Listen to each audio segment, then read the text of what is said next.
Bien, bonjour à tous. Nous reprenons donc la série de nos auditions. Nous poursuivons cette réflexion sur l'impact du numérique sur la vie privée. Et pour cela, nous avons plusieurs invités. Nous avons Monsieur Pierre Bélanger, qui est le directeur général de Skyrock. Nous avons également Monsieur Paul-Olivier Gibert, qui est le directeur de Digital et Ethics, qui est un cabinet spécialisé dans la gestion de risques, qui a été également très présent dans tout ce qui concerne la protection des données personnelles, qui nous en parlera. Et puis Monsieur Benoît Tabaka, qui est le directeur des politiques publiques de Google France, et dont je rappelle, j'en profite, qu'il a été le premier à avoir le prix de l'Adige, il y a très longtemps, certes, mais quand même, je pense qu'il est utile de le rappeler. Donc nous vous remercions pour votre participation à cette table ronde. Donc l'occasion ici d'évoquer des sujets que vous connaissez bien, que vous pratiquez, je dirais, quotidiennement. Comment traiter les données personnelles, comment préserver la vie privée dans cet univers. Vous êtes, je le sais, particulièrement sensible à tout ce qui touche aux techniques de ciblage, au traçage, à l'utilisation des données personnelles. En résumé, dans ce dispositif que nous connaissons bien, dans le modèle économique aussi que nous connaissons bien, nous souhaitons vous interroger sur ce que vous considérez devoir être les principes directeurs pour protéger la vie privée et protéger les données personnelles tout particulièrement, comment évoluer de manière à, s'il y a lieu, transformer le régime de protection qui existe aujourd'hui. Donc il y a plusieurs questions qui vous sont posées, je pense que vous les avez reçues.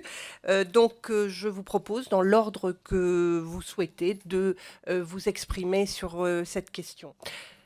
Est-ce que Monsieur Bélanger, je vous laisse commencer. Merci.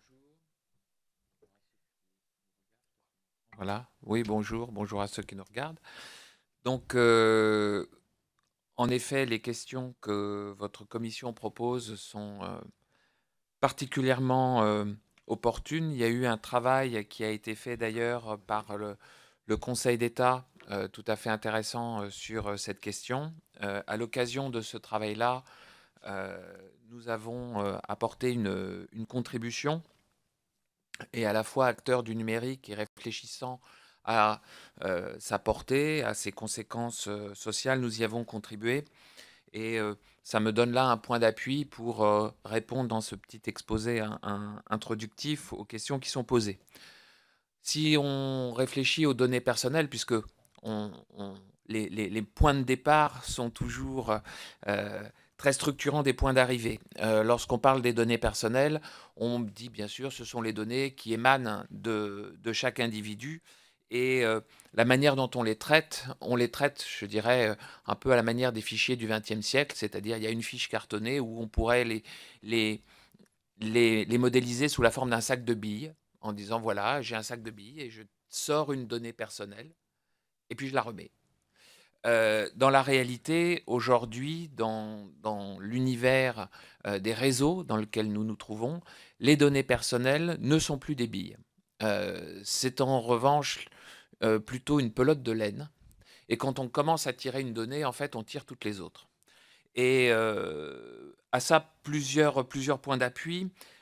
D'abord, les données personnelles ne sont pas isolables en pratique. Lorsque vous donnez accès à une application à votre carnet d'adresses, en fait, ce que vous appelez votre carnet d'adresses sont les adresses des autres. Bon.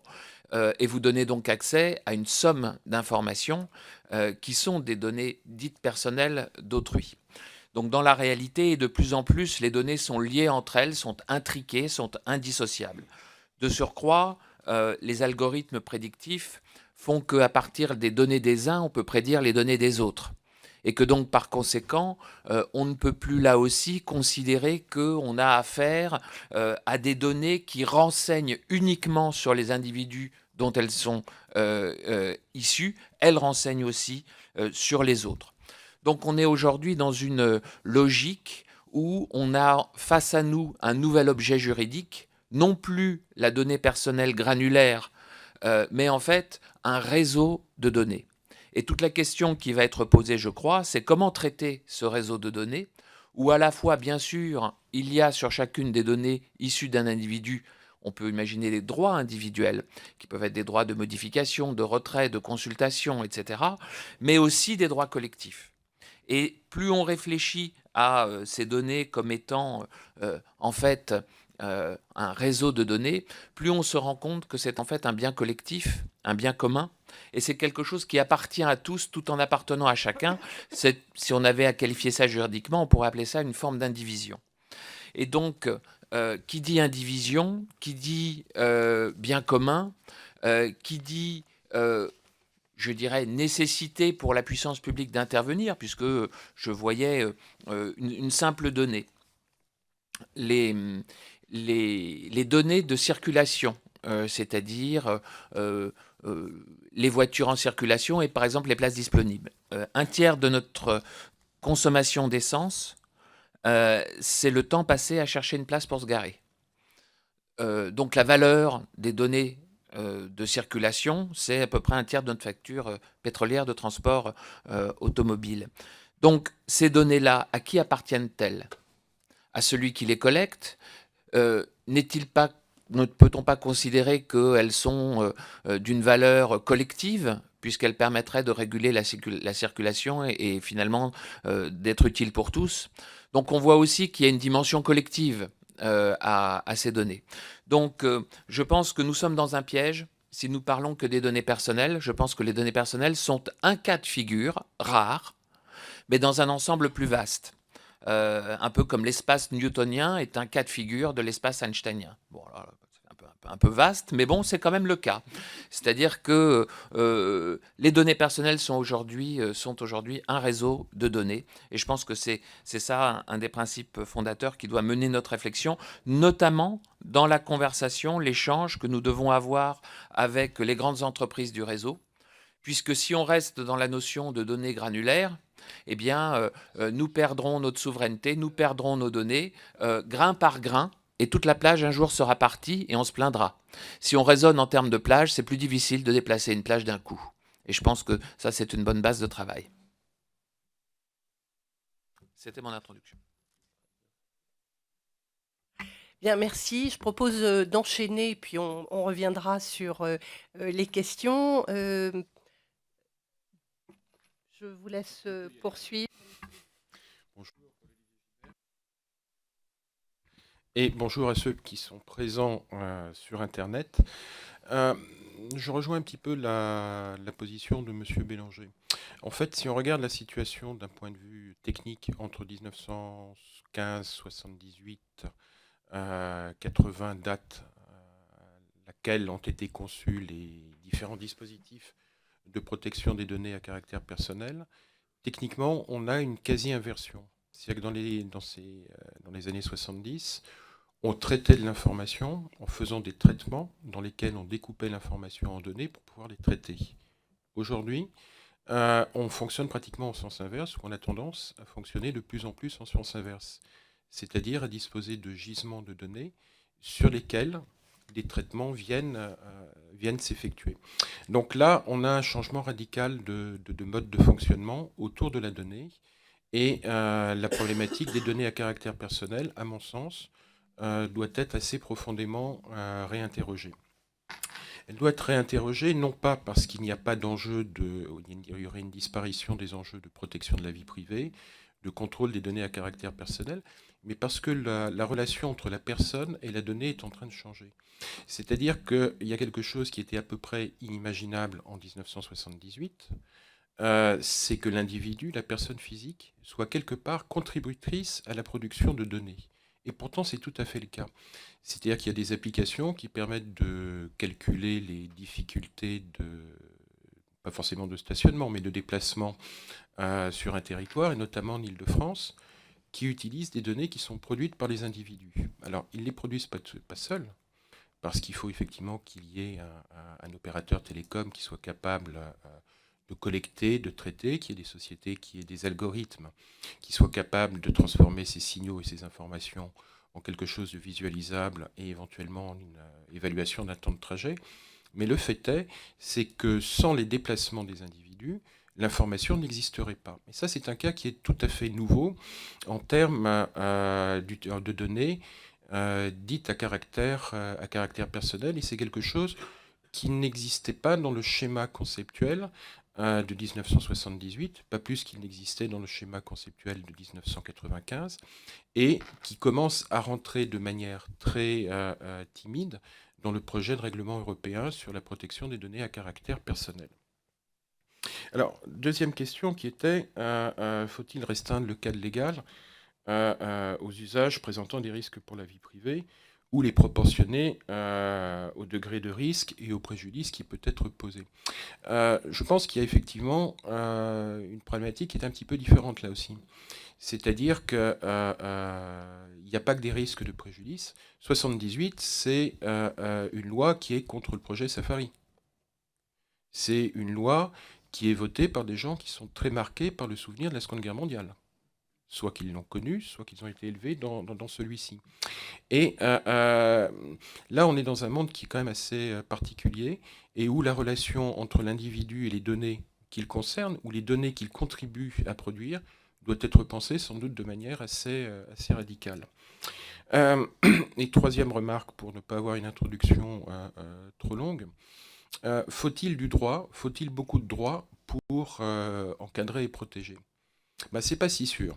Pourquoi je prendrai une citation ancienne, je crois que c'est le doyen Carbonnier, donc grand juriste, s'il en est, qui disait qu'il ne fallait pas toujours trop de droits.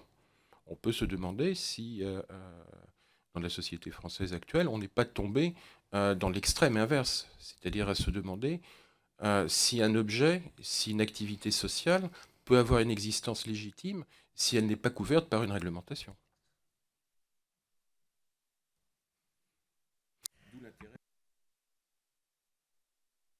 D'où l'intérêt effectivement des dimensions éthiques par lesquelles un organisme, un groupe de personnes se fixe un certain nombre de règles d'usage et veille à assurer leur respect. Bien, merci Monsieur Gilbert. Donc on enchaîne avec vous, Benoît Tabaka, et puis nous aurons l'occasion de revenir parce que je crois qu'il y aura beaucoup de questions dans la salle. Merci beaucoup. Merci déjà beaucoup de votre invitation. Effectivement, vous avez rappelé, j'ai été peut-être le premier cyber-juriste, le prix de la DIGE. Ça remonte très loin, je pense, en temps Internet maintenant. L'idée, c'est un petit peu de dresser, pareil, vraiment rapidement, en titre d'introduction, quelques éléments. Et clairement, on pourra revenir par la suite, en fait, avec des questions beaucoup plus précises. Peut-être, quand on parle en fait d'économie numérique, souvent les débats se réduisent à un acronyme qu'on appelle les GAFAM, vous savez, les fameux Google, Amazon, Facebook, Apple, Microsoft. C'est souvent comme ça en fait qu'on réduit ce qu'est l'économie numérique. Aujourd'hui, en fait, on se rend compte que l'économie numérique, c'est quelque chose qui est beaucoup plus vaste, beaucoup plus large. Pourquoi ? Parce que l'économie numérique, notamment dans le domaine anglo-saxon, on a un terme pour définir en fait cette nouvelle économie, on appelle ça data-driven innovation. C'est-à-dire que c'est une économie, une innovation qui va être portée par la donnée. La donnée, celle-ci, elle peut être à la fois personnelle, elle peut être non personnelle, mais c'est véritablement la nouvelle forme aujourd'hui de l'économie. Quand on regarde un petit peu les différentes études qui ont pu être menées, il est très difficile d'évaluer aujourd'hui ce que représente cette économie. Pourquoi ? Parce qu'elle est tellement ancrée, et de plus en plus ancrée dans l'économie classique. McKinsey avait publié un rapport il y a maintenant peut-être 1 ou 2 ans sur l'analyse des données, sur le big data, et qui expliquait par exemple que dans certains secteurs, notamment dans le secteur public européen, une analyse massive de données permettrait de faire quelque chose comme 250 milliards d'économies, basées principalement sur la lutte contre la fraude, l'optimisation d'un certain nombre de services publics, etc., etc. Quand on regarde aujourd'hui où on en est, on se rend compte que de plus en plus d'entreprises ont pris conscience de cette bascule et du besoin finalement de rentrer dans cette ère du numérique. Quand je parle des entreprises, ça va être différents secteurs. Ça va être l'automobile, ça va être la banque, ça va être les assurances, ça va être le voyage, ça va être le transport. On peut prendre plusieurs exemples. Aujourd'hui, vous avez énormément de constructeurs informatiques qui ont développé des voitures intelligentes, bourrées de capteurs, bourrées d'informations, collectant un certain nombre d'informations sur la voiture. Par exemple, certains constructeurs ont développé des systèmes de reconnaissance du conducteur uniquement par rapport à sa morphologie lorsqu'il s'assoit dans le fauteuil. Vous pouvez avoir, par exemple, si on est sur cette question de la donnée, on a aujourd'hui les données de consommation énergétique qui peuvent avoir plein d'intérêts, notamment si des startups développent des outils de gestion de la maison connectée. Et plus largement, on oublie souvent qu'un des premiers producteurs de données dans le monde, ça reste les moteurs d'avion, qui eux sont bourrés de capteurs et qui en permanence en fait envoient des informations à- déjà au système d'information des avions, mais également aux différentes compagnies et aux différents constructeurs. Euh, finalement, cette nouvelle forme d'économie qui est portée par les données a permis aussi l'émergence d'un certain nombre d'acteurs. Je reviendrai bien évidemment en fait, sur Google, mais par exemple, si on regarde en France quelques grands acteurs, on peut citer Criteo, qui reste quand même aujourd'hui l'un des leaders mondiaux de la publicité qui fait du ciblage, qui fait cette publicité contextualisée et personnalisée, qui a été lancée, je pense maintenant, il y a à peu près 7 ou 8 ans, et qui constitue vraiment aujourd'hui un des leaders mondiaux. L'autre exemple aussi que nous, on a vu vraiment émerger, c'est Blablacar, ce fameux site de covoiturage. Comment on l'a vu émerger? C'est par exemple, c'est l'un des 10 mots-clés les plus recherchés sur Google cette année. C'est quand même assez étonnant de voir comme ça une start-up française qui fasse partie des 10 termes les plus recherchés sur Google. Sur Google, justement, comment se passe cette économie autour de la donnée? Le premier élément, il faut savoir que le moteur de recherche, donc, qui a été développé par Larry Page, Sergey Brin et toute une équipe. Il s'est créé à un moment où il existait d'autres acteurs. C'est-à-dire qu'existait déjà Yahoo, existait Altavista. C'est-à-dire que lorsque Google a été lancé, il a été lancé finalement sur une base de données pas tout à fait vide, mais qui n'était pas celle qu'on connaît aujourd'hui. Euh, L'activité principale de Google, c'est celle d'organiser l'information afin de pouvoir justement restituer à des internautes une information qui correspond à leur recherche. Ça passe notamment par ce qu'on appelle les spiders, des petits robots qui vont analyser chacun des contenus présents sur Internet, identifier les mots-clés, les mettre en relation et à partir de là permettre de calculer la pertinence de telle ou telle page par rapport à telle ou telle requête. Cette information, par exemple, que collectent les robots, elle sert aussi à autre chose. Elle sert notamment à détecter, par exemple, du phishing, des sites infectés. Et donc, elle va avoir aussi une fonctionnalité, par exemple, de renforcer la sécurité et de donner aussi, de diffuser des messages après à des internautes finaux. Autre exemple aussi, par exemple, chez Google, autre produit, lorsqu'un internaute saisit une requête, ces requêtes sont conservées. Ça permet notamment de pouvoir agréger l'ensemble de ces requêtes-là et d'avoir un service qui s'appelle par exemple Autocomplete qui permet de savoir véritablement, de vous proposer, lorsque vous commencez à saisir quelques mots ou quelques lettres dans le moteur de recherche, de vous proposer en fait quelques suggestions de recherche. Autre exemple aussi où l'intérêt d'avoir ces requêtes conservées joue, c'est par exemple lorsqu'on avait lancé il y a quelques années Flutrans, qui était ce système qui permettait de voir arriver en quelque sorte la grippe sur la base en fait d'une analyse des recherches faites par les différents internautes et donc et la corrélation avec certaines données qui a été fournie par, les services de santé américains. Euh, Au-delà de ça, sur le numérique, en fait, c'est développé aussi un modèle économique. Le modèle économique vraiment classique dans l'Internet, c'est la publicité.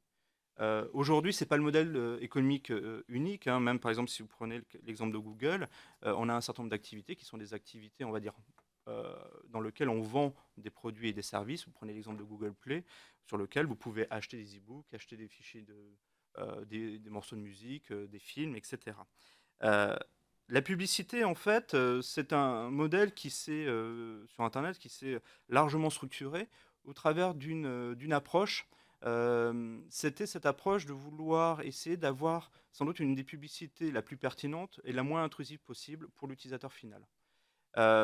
C'est comme ça que Google avait initié en fait son projet et qui est devenu aujourd'hui AdWords, ce sont ces fameuses publicités qui apparaissent en marge, par exemple, des résultats de recherche lorsque vous tapez un mot-clé. Le principe de ces publicités, comment faire pour les rendre les plus pertinentes possibles. Ce sont les publicités qui sont contextuelles, c'est-à-dire qui sont liées à l'environnement dans lequel elles se situent. Par exemple, vous tapez le terme voiture, vous aurez une publicité qui sera liée au terme que vous avez saisi dans le moteur de recherche. Mais également, l'idée, c'est lorsque l'utilisateur, par exemple, est connecté, on va essayer d'afficher une publicité, non pas qu'il y ait à lui en tant qu'individu, mais qu'il y ait une sorte de population, c'est-à-dire si c'est un homme ou une femme, sa tranche d'âge et éventuellement certains centres d'intérêt qui auraient été identifiés que l'internaute aura indiqué. Et donc, à partir de là, ça permet effectivement de renforcer cette pertinence. On peut citer d'autres cas de modèles économiques publicitaires sur lesquels justement la donnée joue énormément. Je ne sais pas, vous connaissez certainement les sites de vidéos type YouTube et Dailymotion. Aujourd'hui, vous avez par exemple des mécanismes qu'on appelle Content ID chez YouTube, qui permet de pouvoir détecter si par exemple vous avez une œuvre protégée qui se situe dans une vidéo. Exemple, vous avez la vidéo d'une fête d'école, vous la mettez sur YouTube, en fond passe une chanson très connue ou autre. L'ayant droit aura la capacité de pouvoir détecter l'usage qu'il fait de son œuvre et à partir de là, la monétiser. Et donc vous avez un autre modèle économique qui s'est développé autour de la donnée étant cette détection de l'empreinte et cette détection du morceau. L'ayant droit aura cette capacité de monétiser et de percevoir en fait un pourcentage sur les revenus publicitaires générés par cette vidéo. Et pour finir rapidement cette introduction, je pense qu'un des éléments clés aujourd'hui aussi qui s'est développé dans le domaine du numérique et autour justement de cette question des données, c'est celui de la confiance. C'est-à-dire qu'aujourd'hui, des acteurs du numérique, ils ont cette obligation de créer la confiance et de conserver la confiance des utilisateurs. Pourquoi ? Parce que contrairement à des secteurs plus classiques et plus traditionnels, il est très facile pour un utilisateur de passer d'un service à un autre. Si demain quelqu'un veut utiliser un autre moteur de recherche, il lui suffit juste de taper finalement une autre adresse dans son navigateur. Si une personne veut passer, je ne sais pas moi, veut cesser d'utiliser un réseau social et basculer sur un autre, ils ont aussi cette capacité. Il y a une capacité aujourd'hui à pouvoir plus facilement changer de service que ce qui peut exister par exemple dans les secteurs plus traditionnels, dans la téléphonie ou dans la banque. Et c'est vrai que cette problématique tient beaucoup justement à la confiance qui peut être générée par les utilisateurs.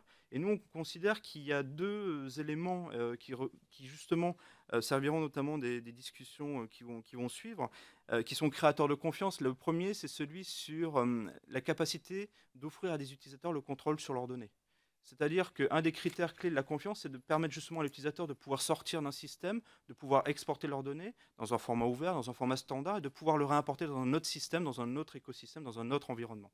Et ça, c'est un des critères clés, parce que c'est finalement ça qui permettra d'une part à la donnée de circuler, deux, à l'utilisateur de pouvoir avoir véritablement cette capacité effective de passer par exemple d'un service à un autre. On se souvient, et vous avez sans doute en tête, l'exemple qui pour moi est vraiment qui était le début, qui était cette portabilité du numéro de téléphone mobile quand vous changez d'opérateur mobile. Imaginez la capacité plus facilement de pouvoir, et c'est le cas aujourd'hui, télécharger l'intégralité de vos emails que vous avez sur Gmail et de les exporter dans une autre boîte mail parce que vous n'avez plus confiance dans Gmail.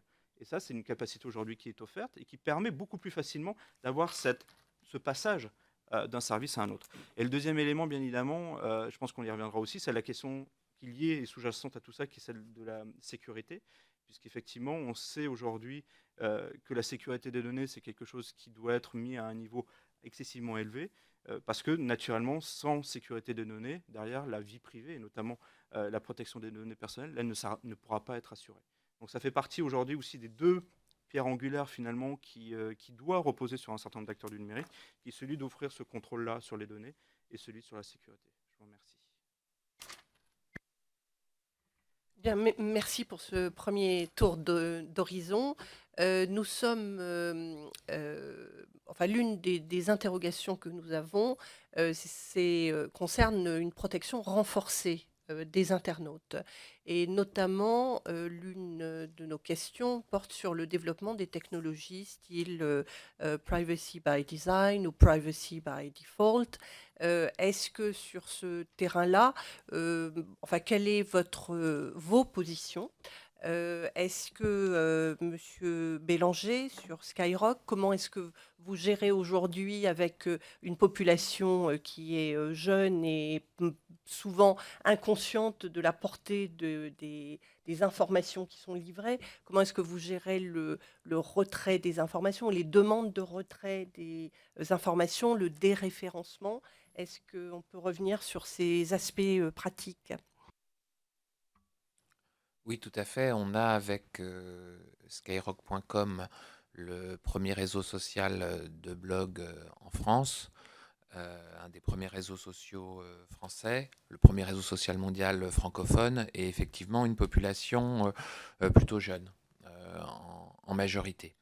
Donc, en matière de numérique, qui dit jeune ne dit pas forcément mal informé ou sans connaissance des usages et des conséquences. Cela dit, indépendamment de la connaissance des acteurs, il y a un certain nombre de choses et de protection à apporter. Et donc, nous avons fondé la plateforme sur la continuité de notre ADN, qui est la liberté d'expression populaire, et donc sur la liberté. Et le slogan de la plateforme, c'est Ici t'es libre, avec un grand T pour faire Ici t'es libre. Et nous avons traduit ça dans nos conditions générales, depuis toujours d'ailleurs. Et le premier point, c'est d'abord la possibilité d'exister sous plusieurs identités, puisque on est un réseau de libre expression sous pseudonyme.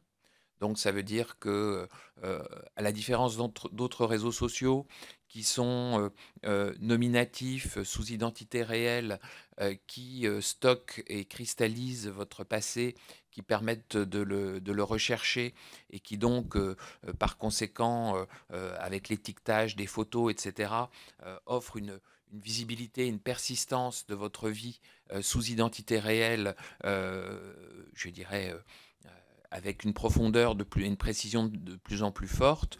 Nous, on a pris le chemin exactement inverse, qui était celui de s'exprimer sous pseudo. Donc sous pseudo, ce qui veut dire que vous pouvez vous appeler Batman, ce qui est un vrai avantage, mais en même temps avoir 3-4 noms différents, et surtout vous avez la faculté d'effacer.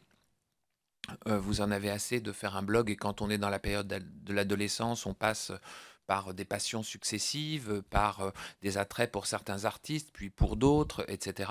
Et la faculté de pouvoir à la fois exister de manière multicontextuelle, qui est une liberté fondamentale de l'individu, et la liberté aussi de pouvoir dire, voilà, j'ai eu ce blog, et puis je l'efface et j'en fais un autre, est quelque chose qui est très important. Donc quand vous donnez cette faculté-là, ben, ça veut dire qu'un internaute dit, j'efface mon blog, et il l'efface. Et lorsqu'il y a des republications au sein d'autres blogs, de parties de son blog, elles deviennent également inaccessibles. Donc la faculté, qui est une propriété des données, de surcroît, nous ne sommes pas propriétaires des données ou des informations qui sont mises par les internautes sur nos sites. Ils en demeurent intégralement propriétaires. Il n'y a pas de cession, il n'y a pas comme vous voyez, de ces I accept, I agree, I, enfin toutes ces conditions générales que vous trouvez sur les contrats anglo-saxons. Bah là, c'est tout simple. Vous êtes libre de publier, d'effacer et d'exister sous plusieurs identités simultanément. Donc, ce qui nous a permis de demeurer un acteur majeur de l'Internet français et européen, c'est justement cette liberté par rapport à d'autres acteurs qui avaient des propositions beaucoup plus contraignantes. Est-ce que ça répond à votre question ? Oui, il y a aussi le volet de celui qui peut subir un préjudice. Il y a la faculté d'effacer son propre blog. Donc, finalement, c'est faire droit au souhait de soit changer d'identité, soit de revenir sur des propos qu'on souhaite effacer. Et puis, il y a celui qui a souffert directement de certains propos, d'injures ou autres. Et surtout, parmi les adolescents, on voit vite la violence s'inscrire et les conséquences désastreuses qui peuvent en résulter. Donc, est-ce que vous avez été confronté à ces cas-là? Est-ce que vous, en tant qu'hébergeur, est-ce que vous avez été contraint de retirer certains propos? Et est-ce que vous agissez indépendamment des notifications que vous avez pu recevoir? Alors, je crois qu'on a été confronté à tout.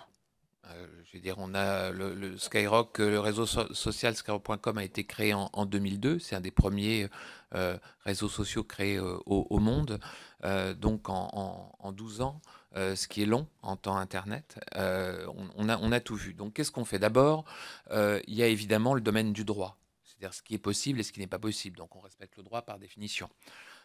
Ensuite, il y a des commissions rogatoires.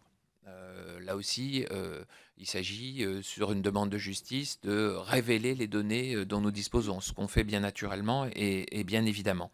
Mais il y a toute une zone grise, et c'est celle-là que vous évoquez. Et pour cette zone grise, on a deux services différents. On a un service animé par Michael Stora, qui est un spécialiste de ces univers, qui est une cellule dite psychologique, où effectivement, il y a des personnes qui sont en souffrance, qui publient de manière anonyme sur le réseau et qui disent à tout le monde ce qu'elles ne peuvent dire à personne. Et pour ces personnes-là, effectivement, il y a une prise de contact qui est faite et une mise en relation avec des associations. Il y a un certain nombre de disputes. Ou je dirais de problèmes de voisinage, ou etc., où là, on a à la fois un service de modération et à la fois la cellule psychologique qui peut intervenir le cas échéant. Donc ça nous amène d'abord à très peu de cas, quand même, au final, puisque quand vous êtes sous pseudo, ça change quand même beaucoup de choses. Vous n'êtes pas dans une logique où vous avez votre cercle d'amis réel que vous retrouvez sur Internet, en considérant que sur Internet, vous avez une possibilité, de la manière quand vous êtes dans votre voiture, en fait, vous insultez tout le monde, c'est possible, personne ne vous entend, et vous êtes dans un embouteillage, etc. Et finalement, vous vous comportez sur Internet comme vous vous comportez dans votre véhicule à l'égard des autres conducteurs. Vous considérez que vous êtes dans un certain état de solitude qui vous permet de faire des choses que vous ne feriez pas en face à face, qui est un des grands problèmes sur Internet, c'est en fait, les réflexes de politesse disparaissent. Bon, on n'a pas ça sur un réseau social comme le nôtre. Et si le cas peut se présenter, parce que forcément le cas s'est présenté et se présentera encore, on a la faculté de le gérer par, je dirais, ce travail d'équipe qui a lieu autour de toutes ces zones grises, de demandes de retrait de photos, de problématiques qui viennent souvent des parents d'ailleurs, qui posent ces questions en disant voilà, j'ai telle photo qui a été publiée, ça ne me convient pas. Il faut savoir qu'un blog de mineurs est sous autorité parentale, hein, et que donc par conséquent, s'il y a une demande des parents, bien sûr, elle est exécutée. Et sur les technologies de privacy by design ou by default, surtout pour les paramétrages, est-ce que vous suivez, quelle est la ligne de conduite retenue? La ligne de conduite retenue, en fait, c'est que nous avons comme information le pseudo. Donc, par conséquent, nous sommes dans une logique de profil et non pas dans une logique d'identité réelle. Donc, par conséquent, il y a des agrégats, effectivement, de qualité, de caractéristiques, de comportements qui peuvent être faits, mais on n'est pas du tout dans une logique de rapprochement entre des identités et des comportements. Voilà, il peut y avoir des agrégats de comportements, mais en fait, les identités n'ont pas d'intérêt dans notre métier. Vous n'avez pas d'email et d'adresse IP? Pardon, nous avons des emails, puisque pour s'inscrire, il faut un email. Vous savez avec quelle facilité vous pouvez créer un email ou un email de circonstance, etc. La plupart, d'ailleurs, de ces emails n'ont rien à voir avec les identités des personnes. Et quant aux adresses IP, elles dépendent des terminaux et je dirais n'ont pas la précision d'un UDID ou d'un numéro de mobile. Mais en tous les cas, nous n'avons pas, nous, de recherche ou de valorisation de l'identité réelle. Ce n'est pas notre modèle.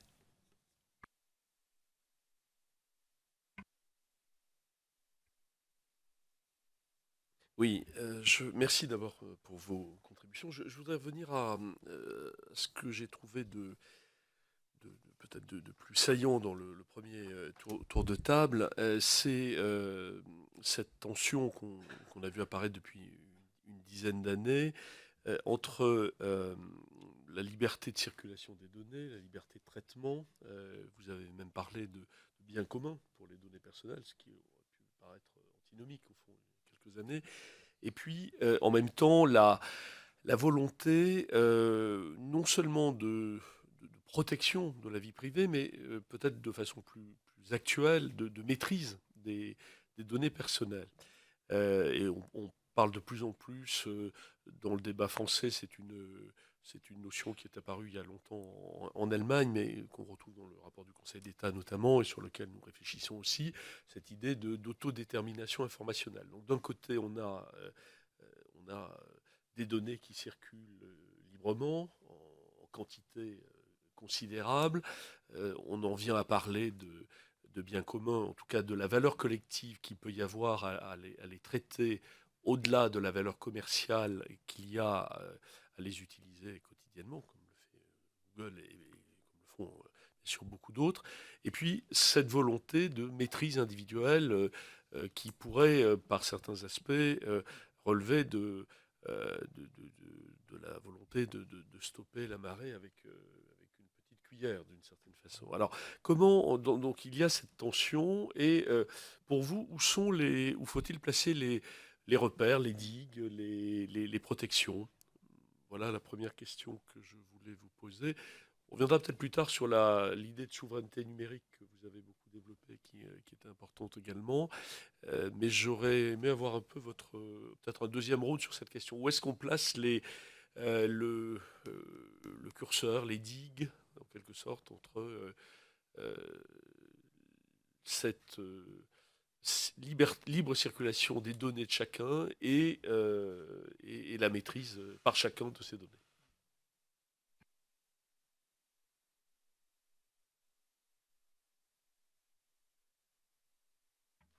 Euh, Comment c'est possible? non, effectivement, peut-être l'idée là, c'est pour répondre à votre question, je vais aussi ça fait vraiment écho à ce que vous disiez, Christiane, hein, sur privacy by design, privacy by default, parce que finalement, cette question, comme vous dites, de digue ou de mécanisme, à une époque, on utilisait beaucoup un concept qui était celui de co-régulation. Ouais, je me souviens de rapports. Voilà. Et effectivement, la question aujourd'hui qui se pose, pour moi, ça fait vraiment écho à ce que je vous disais en, en introduction, quand je parlais beaucoup de la confiance des utilisateurs vis-à-vis des services. Le problème aujourd'hui que les services doivent répondre, les différents services Internet, c'est celui effectivement de redonner ce contrôle sur les données personnelles. Pourquoi? Parce que les données personnelles, ce sont les données qui incluent aussi des éléments relatifs à la vie privée. Et donc, à partir du moment où on redonne ce contrôle des utilisateurs sur leurs données personnelles, il y a une capacité finalement de régulation aussi par ce biais-là. En plus, bien évidemment, de la régulation classique par la loi et par le juge. Quand on dit de redonner le contrôle, je vais essayer peut-être d'être un peu plus précis en prenant des exemples vraiment concrets. L'exemple premier que je peux prendre, c'est Google, le moteur de recherche. Quand un internaute lambda fait une recherche sur le moteur de recherche, euh, l'information qui est conservée par Google, ça va être la requête et associé à cette requête-là un morceau de l'adresse IP. Donc ce n'est pas l'adresse IP intégralement, ce sont en fait les premiers chiffres de l'adresse IP qui sont conservés.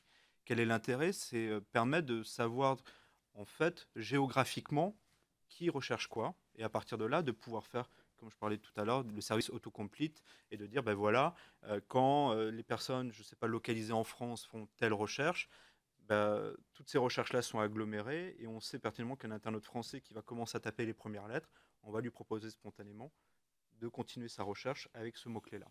Donc ça, c'est, disons, la situation classique. Quand un utilisateur est connecté, c'est-à-dire connecté, j'ai un compte Google, un compte Gmail, je suis connecté dans mon navigateur avec ce compte-là pour faire ma recherche sur Google. Là, l'utilisateur a la capacité de faire une chose, c'est d'activer la conservation de son historique de recherche. C'est-à-dire de dire, je veux que mon historique de recherche soit conservé en marge de mon nom d'utilisateur. Donc là, c'est une option, c'est pas quelque chose par défaut. On parlait tout à l'heure de privacy by default, c'est pas par défaut. C'est une option qui peut aller activer, qu'il peut désactiver à tout moment. Et la capacité qui lui est offerte à ce moment-là, c'est soit de pouvoir récupérer une copie de toute son historique de recherche. Je ne sais plus le nom de cette personne-là, mais quelqu'un a fait un livre justement sur la base de toutes ces données-là qu'elle a copiées et elle a refait un livre en fait de tout son historique de recherche. Ça, c'est un des premiers exemples. la personne a aussi la capacité de dire, ben voilà, je vais aller piocher dans certaines recherches et les supprimer de mon historique. Donc de dire, cette recherche-là, je l'ai faite, je ne veux plus qu'elle apparaisse dans mon historique, je clique, je supprime, et donc elle n'est plus associée à mon compte. Donc voilà, donc ça, c'est cette capacité-là qui est offerte sur, comme on dit, opt-in, sur choix de l'utilisateur, de conserver cette donnée-là. Mais au-delà de dire à l'utilisateur, vous avez cette capacité de conserver l'information, vous avez aussi la capacité de pouvoir la gérer, de désactiver l'option et de pouvoir supprimer les informations qui ont été conservées. Ça, c'est un premier cas. Deuxième exemple qu'on peut prendre, c'est le cas, par exemple, des téléphones mobiles. Aujourd'hui, lorsque vous téléchargez des applications sur vos téléphones mobiles, un certain nombre de messages apparaissent sur ces téléphones mobiles, et ces messages-là vont vous expliquer ce que va faire l'application avec les éventuelles données ou les éventuels services qui sont dans votre téléphone. Je ne sais pas si vous avez déjà fait des expériences récemment, etc. Et là, le travail, je sais que nos équipes pour Android, c'est celui d'améliorer, on va dire, le design, la manière dont l'information est communiquée, mais c'est de dire, ben voilà, vous téléchargez cette application-là, cette application va avoir accès à vos contacts, va avoir accès à vos données de géolocalisation si vous les avez activées, va avoir accès, je ne sais pas, à votre disque dur, etc., etc. Et à partir de là, l'utilisateur choisira s'il télécharge ou pas l'application. Donc ça fait partie aussi de ces aspects-là, de pouvoir en fait, au niveau de... Ça rejoint en fait cette idée de maîtrise des données personnelles que vous évoquiez. Hein. C'est aujourd'hui ce besoin, et nous on l'a ressenti côté utilisateur, de savoir ce qui se passe. Et en fait, pour savoir ce qui se passe, c'est tous ces outils-là qui sont développés et qui continuent d'être développés, c'est-à-dire qu'on continue en permanence à améliorer l'information et justement l'information spécifique produit par produit qui est communiquée. Et je pense que c'est finalement cette forme de privacy by design, by default, etc., qui est mélangée à tout ça et qui fait que derrière, tout à l'heure en introduction, je disais que le mot-clé c'était le contrôle, c'est vraiment ça. C'est-à-dire que ce qui aujourd'hui va vraiment jouer, c'est donner le contrôle à l'utilisateur sur ces données, et deux, s'assurer que lorsque l'utilisateur fait une action, que cette action soit vraiment suivie des faits. Par exemple, quand la personne va décider, ce qui est possible aujourd'hui, de supprimer l'intégralité de ses données liées à son compte Google, ces informations-là seront vraiment supprimées. Elles ne vont pas rester quelque part dans le cloud ou sur un serveur, elles seront réellement supprimées. Et c'est véritablement là-dessus où finalement, derrière, là où se joue l'enjeu aussi en termes de régulation, on va dire, hein, si on prend la régulation de manière large, c'est qu'un quelconque acteur ne peut pas forcément s'exposer, notamment médiatiquement, au fait de ne pas respecter ce fameux contrat qui conclut avec l'utilisateur et notamment qui repose sur l'engagement de lui fournir des éléments de contrôle effectifs.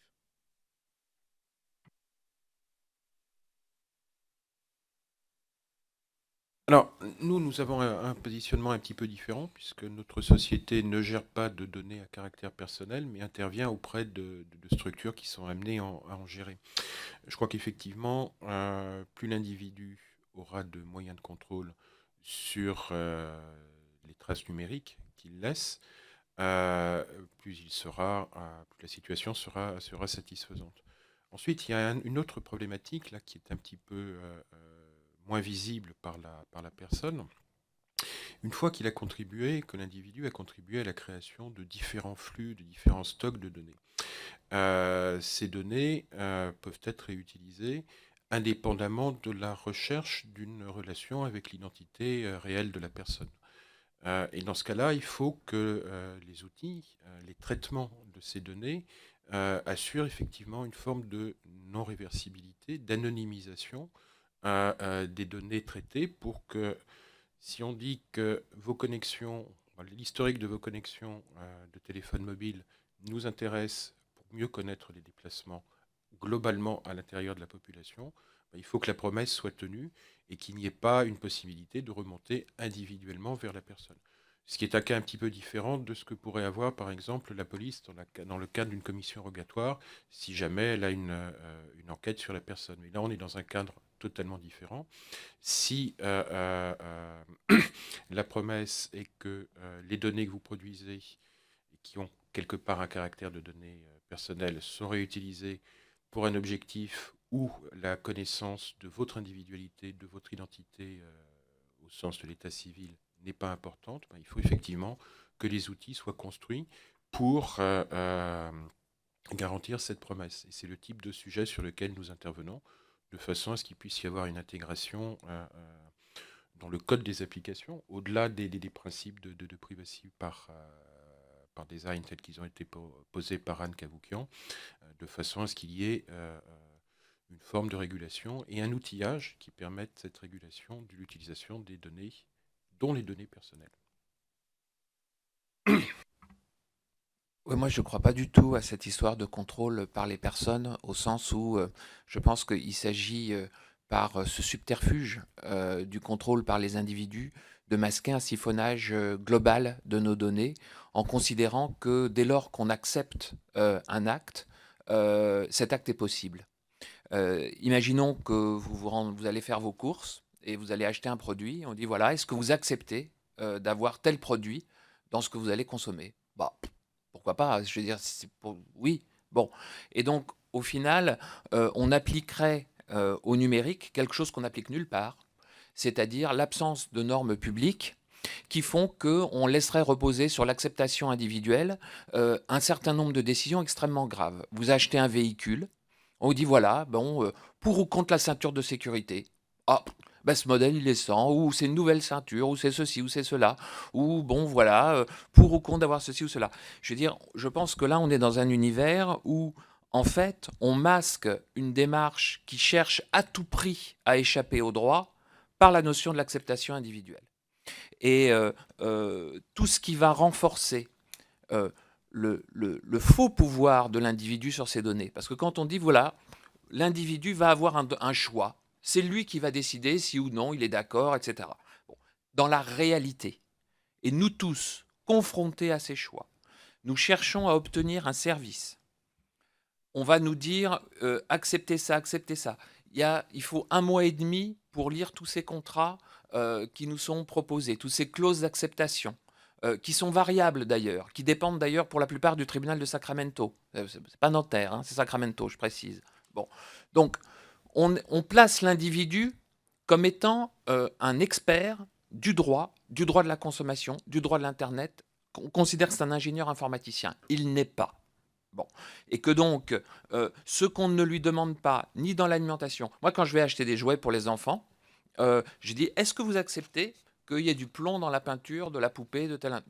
bon, peut-être que c'est du gentil plomb, peut-être, j'en sais rien. Bon, donc cette logique-là, pour moi, est absolument dangereuse et fallacieuse. Et quand le Conseil d'État s'est orienté vers l'autodétermination informationnelle, elle n'est que le prolongement, pour moi, de cette liberté fallacieuse. Puisque ça consiste à dire, voilà, vous êtes finalement responsable de votre destin. Mais y a-t-il un médicament, un produit alimentaire, un objet, quand on voit la somme de normes qu'il peut y avoir sur la hauteur de margelle des piscines, où il peut y avoir un décret. Bon. En revanche, sur Internet, ah ben alors là, c'est I accept. Bon, I agree, etc. Bon. Donc je pense que là, on est dans un univers qui est inacceptable. Et de surcroît, quand on me dit ah ben oui, les données sont effacées, quel moyen de contrôle? Je veux dire, ça ne dépend pas de notre droit, c'est sur un autre territoire. Moi, les notions de « ah ben c'est dans le nuage », pour moi, le nuage n'existe pas. Pour moi, le nuage, c'est l'ordinateur de quelqu'un d'autre qui est sur un territoire qui n'est pas sous notre souveraineté. Bon, donc, pour moi, tout ça est une mascarade, en fait, de laquelle il faut sortir par le haut, c'est-à-dire par le droit, par la protection de l'intérêt général, et c'est l'intérêt général qui protégera les individus, et demander aux individus de se protéger eux-mêmes contre des sociétés qui ont des batteries d'influenceurs, de juristes, de lobbyistes et des contrats qui ne dépendent pas de nos tribunaux, je pense que c'est de considérer que nos braves citoyens français sont des super-héros ninjas, alors que ce sont des gens qui sont pressés, comme on est chacun, qui ont plein de trucs à faire et qui n'ont pas le temps de faire ça, et c'est le rôle des pouvoirs publics d'assurer cette défense. Je pense qu'aujourd'hui, les pouvoirs publics sont dans une situation de non-assistance à personne en danger concernant le siphonnage de la vie privée. Alors, bon, si par hasard nous n'étions pas totalement démissionnaires, ce qui peut arriver, comment sur le comment, si on va aller plus loin que la réaction ou l'indignation, c'est comment on fait? Quels sont quel type de règles, quel type d'outils, quelle protection collective peut-on mettre en place Avant qu'il y ait la réponse d'apporter, j'ai une remarque, c'est que quand j'écoutais Pierre Bélanger, j'avais l'impression que la vraie question, c'était comment on rend applicable le droit qui existe et qui devrait s'appliquer à Internet. Il y a peut-être de nouvelles notions de droit à développer pour protéger la vie privée, mais finalement, ce que vous avez dit, c'est puisque c'est le tribunal de Sacramento, les règles qui peuvent exister déjà et protéger chacun des consommateurs, chacun des citoyens français, n'est pas applicable en France. Donc, est-ce que ma question complémentaire, c'est quel est le corpus juridique supplémentaire nécessaire, indépendamment des questions de territorialité? Et puis la deuxième question, c'est comment on rend applicable le droit qui existe déjà. Enfin, Christian Paul pose aussi une autre question. Donc pour répondre en 2 mots, oui, vous avez raison, il y a un droit. Encore faut-il que le droit s'applique. Quand vous avez des données qui proviennent de citoyens européens, ils sont protégés par un droit européen, mais quand ces données sont sur des serveurs outre-Atlantique, elles ne sont plus protégées par le droit européen, puisqu'on n'est plus sur le territoire européen, elles ne sont pas protégées par le droit américain, puisque nous ne sommes pas citoyens américains. Donc, par conséquent, ce sont des données de zéro droit, zéro contrôle, etc. Donc, il y a une première chose qui consiste à dire où sont localisées les données. Donc, la localisation des serveurs sur le territoire européen, que ce soit une localisation de fait ou de droit, c'est de dire, finalement, dès qu'il y a collecte des données, cette collecte doit répondre des tribunaux de là où elles sont collectées. Ça devrait être d'ailleurs pareil pour, je dirais, la localisation fiscale. C'est le lieu de collecte qui fait la localisation fiscale, à moins qu'on vive tous aux îles Caïmans, mais ça serait quand même un bon système. Donc, on a déjà la localisation des serveurs, la localisation de fait et de droit des données. Ça permet déjà d'apporter une certaine protection. Ensuite, effectivement, dans quel univers sommes-nous? Aujourd'hui, nos données circulent sur le réseau comme si toute notre correspondance était sous forme de carte postale. Lisible par tous, stockage par tous, et finalement, ce serait la Poste qui pourrait stocker nos cartes postales, en faire des doubles, des duplicata, etc. Ça poserait quand même un certain nombre de questions. Bon, donc une des premières choses à faire, et c'est une des solutions, c'est le cryptage. Le cryptage permet de dire c'est sous enveloppe. Et c'est là où je considère qu'il faut impérativement une agence des données, qui, elle, ne stockerait pas les données, bien entendu, mais en revanche établirait les critères et les normes et les protocoles et les niveaux de cryptage par lesquels on peut stocker ou non et publier ou utiliser des données. Un point important, c'est que si vous avez, par exemple, vous prenez une donnée, vous pouvez avoir un niveau de cryptage qui fait qu'il y a une partie des données. Prenez le visiteur d'un musée. Le nombre de visiteurs d'un musée peut être une donnée publique, parce qu'il peut y avoir un accès public sur le nombre de visiteurs d'un musée. Ça peut être utile à tout le monde. Vous pouvez avoir donc le nombre de visiteurs, mais identifié sous forme de profil. Cette donnée-là peut être accès peut-être dans certaines circonstances, et il y a ensuite les identités des personnes qui se sont rendues dans ce musée. Et bien là, ça doit être un troisième niveau de cryptage, et ces clés de cryptage, ça doit être au niveau du ministère de la Justice, et ça doit être uniquement accessible à la justice. Donc vous pouvez avoir des données qui ont 3 niveaux de cryptage, qui peuvent avoir des métadonnées. D'ailleurs, c'était intéressant de voir que vous pouviez faire un travail sur les données, où vous pouvez dire 2 choses. Vous pouvez rapprocher les données de la monnaie, d'ailleurs. Vous pouvez faire un bitcoin de la donnée, en disant il y a des métadonnées qui indiquent comment est-ce que cette donnée est utilisée, et d'ailleurs l'utilisateur a la possibilité de savoir comment ces données sont utilisées, etc. Alors, quand on propose tout ça, parce que je l'ai déjà proposé, il y a des acteurs de l'Internet qui disent « Ah non, là, c'est pas possible, parce que c'est une atteinte à l'innovation et à la fluidité des données. » Alors, la fluidité, ça veut dire le pillage. Hein, c'est parce qu'il faut avoir un dictionnaire parfois. Bon. Et l'innovation, c'est quoi? C'est de la capacité d'utiliser vos données sans votre contrôle, hein, si je traduis en français. Bon. En fait, dans la réalité, il y a une loi qui s'appelle l'effet réseau. L'effet réseau, alors là, c'est les lois qui n'ont pas besoin d'être écrites, mais qui s'appliquent. C'est la loi de Metcalfe, c'est-à-dire la valeur d'une machine est égale au carré du nombre de machines auxquelles elle se connecte. C'est valable pour les machines, c'est valable pour les individus. C'est l'effet réseau qui s'applique en général. C'est valable aussi pour les données.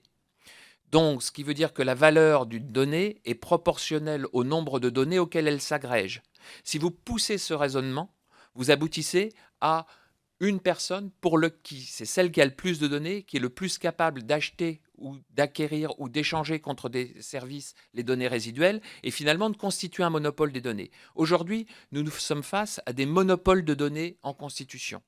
Et s'il n'y a pas une autorité publique qui fait le pendant, qui garantit le cryptage, qui garantit la localisation, qui garantit en fait les droits individuels, parce que sur les droits individuels qui sont à respecter, si on considère que l'individu est un devenir permanent, c'est-à-dire qu'il est défini par ses libertés de choix, par sa liberté d'évoluer, eh bien l'individu a un droit au mystère, c'est-à-dire au droit de préserver son intimité d'autrui, parce que ça fait partie de son devenir. Il a un droit au choix de lui-même, ce qu'on appelle le choix de soi, c'est-à-dire l'image qu'il donne, il doit en avoir la maîtrise. Et il a le droit aussi à la neutralité du monde, parce qu'on parle de la neutralité du réseau. Je conclurai sur la neutralité du monde. La neutralité du monde, c'est de dire que lorsqu'on a des informations sur moi, on va s'en servir pour orienter mes choix. Donc restreindre ma liberté.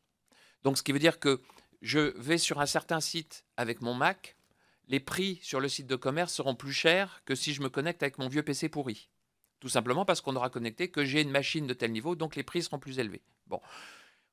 Pareil pour les informations. Sur un moteur de recherche qui cherche à vous faire plaisir au maximum, en fonction de vos requêtes précédentes, il va vous donner des résultats nouveaux. Mais sur certains sujets, et nous on le voit sur les exposés qui sont faits dans les écoles, en fonction de l'orientation politique des parents, des requêtes des parents, les résultats sur des exposés sur l'affaire Dreyfus sont complètement différents. Tout simplement parce que, effectivement, il y a aujourd'hui toutes sortes de résultats qui coexistent sur le réseau et vous pouvez avoir deux exposés parfaitement légitimes faits par des élèves. Le droit à la neutralité du monde, c'est de dire, voilà, je veux avoir accès, certes, si je le souhaite, à une version qui est faite pour moi, et tant mieux, ça peut être un bon service, mais je veux avoir aussi accès à une version qui n'est pas faite pour moi, mais qui serait une version standard, une version générale, une version neutre. Voilà. Donc, il y a un certain nombre de droits à construire, il y a des choses à faire, et je dirais qu'aujourd'hui, c'est l'aspect positif, outre le travail de votre commission, c'est que tout est possible et qu'on peut le faire.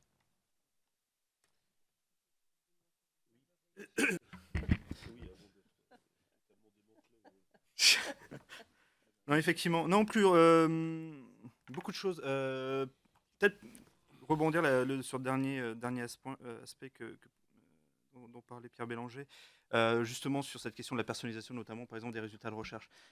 Clairement, c'est pour ça que nous, on avait lancé, je crois que c'était maintenant il y a, peut-être dire une bêtise, 4 ou 5 ans, un bouton qui permet justement de passer de la version personnalisée à la version, on va dire, universelle. C'est-à-dire que quand vous faites une recherche sur Google, en haut à droite, vous avez un petit, ces deux petits carrés. Soit vous activez la version effectivement qui est personnalisée, qui est liée en fait à votre nom d'utilisateur, votre utilisateur connecté, ou sinon vous passez en version universelle. Et effectivement, là, vous êtes complètement comme si vous étiez un internaute lambda qui faisait une recherche exactement équivalente. Et effectivement, parce qu'il y avait cette volonté pour les gens de pouvoir avoir cette capacité de dire, ben voilà, moi je veux juste avoir accès à une information sans tenir compte potentiellement de mes centres d'intérêt, etc., ou de mes requêtes précédentes. Sur l'aspect notamment chiffrement des échanges, chiffrement des données, moi je rejoins effectivement le besoin d'avoir ce chiffrement des données, parce que nous on s'est rendu compte d'une chose, et notamment vous avez eu l'occasion de l'aborder lors de précédentes auditions ici même, notamment les différentes révélations qu'il peut y avoir dans le cadre de ce qu'on appelle Prism, Snowden, etc., où vous avez eu en fait une interception relativement massive d'informations circulant sur les réseaux par les différents services de renseignement. Et donc, derrière, nous, on a analysé l'ensemble des éléments. On s'est rendu compte que la seule solution, effectivement, était de chiffrer les données. Chiffrer les données, c'est-à-dire que chiffrer les données entre nos différentes infrastructures, entre nos data centers, par exemple, qui sont effectivement soit aux États-Unis, mais aussi en Belgique, aux Pays-Bas, en Finlande ou en Irlande. Donc, chiffrer l'ensemble des échanges au sein de nos infrastructures. Chiffrer également les échanges entre nos utilisateurs et les services Google. Vous faites une recherche sur Google, elle est chiffrée. Vous regardez une vidéo sur YouTube, elle est chiffrée. Mais il y a un seul point où on ne peut pas intervenir. C'est à partir du moment où, par exemple, vous êtes utilisateur de Gmail et vous envoyez un email à quelqu'un sur Wanadu, enfin Orange maintenant. À partir du moment où l'email sort de nos infrastructures, on n'est plus maître de ce chiffrement. C'est-à-dire que, sauf si l'opérateur en face est rentré dans des standards, je ne vais pas rentrer dans les détails techniques, mais qui permet d'assurer un chiffrement du début à la fin, À partir du moment où ça sort d'une infrastructure et que ça va vers une infrastructure qui ne supporte pas cette standardisation du chiffrement, l'information circule à découvert. Nous, on avait publié, vous pouvez aller voir sur google.com/transparency report, on a volontairement publié les données justement de circulation à découvert, non découvert des correspondances électroniques envoyées et reçues entre nos différentes infrastructures pour voir en fait quel était le taux de chiffrement global des courriers électroniques échangés sur la toile. Et on s'est rendu compte qu'avec certains opérateurs et fournisseurs d'accès Internet, on était sur un chiffrement à 100%, là où on était avec d'autres fournisseurs d'accès Internet, quelquefois dans le même pays, à un taux de chiffrement qui était autour de 2 à 3%. Et c'est pour ça aussi, vous avez pu voir, l'annonce est parue hier sur un de nos blogs, c'est que notamment, on est en train de développer, toujours en open source, parce que c'est quelque chose qui est important pour justement vérifier qu'il n'y ait pas de problème, des sortes de plugins pour permettre à l'utilisateur de chiffrer lui-même les emails qui seront ensuite envoyés par un Gmail ou autre, et qui eux-mêmes seront rechiffrés par-dessus. Et comme ça, là, on est sûr que le chiffrement sera entre la main de l'utilisateur final et c'est lui qui aura la clé et uniquement lui. Je pense que l'importance du chiffrement, c'est que la clé soit possédée par une unique personne et pas forcément que cette clé soit diffusée à différents endroits. Dernier point sur la partie application du droit, tribunaux, notamment Sacramento, ce qui n'est pas notre cas. Aujourd'hui, le droit et les tribunaux français ont à connaître d'affaires concernant Google sur énormément de sujets. C'est-à-dire qu'on a des utilisateurs, on a des partenaires, on a des personnes qui vont saisir la justice vis-à-vis de Google en France. Et il nous est arrivé effectivement d'avoir des condamnations.